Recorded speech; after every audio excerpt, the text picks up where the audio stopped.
Hello everyone, good evening and welcome back to my mini blog. তো এখান থেকে আমি মিনি ব্লগটা শেষ করেছিলাম, মদনমোহন বাড়িতে গিয়েছিলাম। তো এটা হচ্ছে কুচবিহার রাসমেলা পার্ট 2। তো এখান এই মদনমোহন বাড়িতে গেলাম, গিয়ে বললামই দর্শন করলাম। তারপর ওখান থেকে বেরিয়ে এই দেখো মেলাতে ঢুকছি। আর মেলাতে এত রাস্তা, গেট এতগুলো, তো আমরা একদম ভুলেই গিয়েছিলাম কোন দিকে কোনটা যেতে হয়, যেহেতু যাইনি কোনো দিনও। তো তারপর ওখানে একটা দোকানদার আঙ্কেলকে জিজ্ঞাসা করলাম, বললো এই দিক দিয়ে যাও। পরে ওই দিক থেকে তারপর আমরা মাঠে গিয়েছি, গিয়ে দেখি ও এখানে মেলা।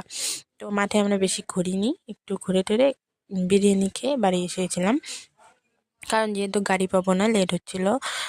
7টার পর আর কোনো গাড়ি নেই। তো আমরা 6:30টার দিকে এসেছিলাম, ওই জন্য আর মানে লেট করিনি। তো যেহেতু বাইরের থেকে আমরা জিনিসপত্র যা কেনার ছিল কিনে ফেলেছি, যেহেতু জানি না মাঠে মেলাটা, তো তার জন্য যতটুকু কিনা বাইরের থেকে কিনেছি। মাঠে গিয়ে খালি খাওয়া দাওয়া করেছিলাম, একটু ঘুরেছিলাম, তারপর চলে এসেছি।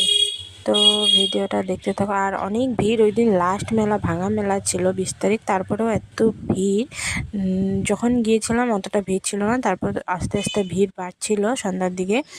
তো পুরো ঠেলা হেঁচা করে মানে একদম অসুবিধা লাগছিল, যার জন্য বেশি আমরা ঘোরাঘুরি করিনি। আর রাত্রে হয়ে যাচ্ছিল, আর এমনি ঘুরছিলাম, মনে হয় আমি ওই জায়গারই মানুষ।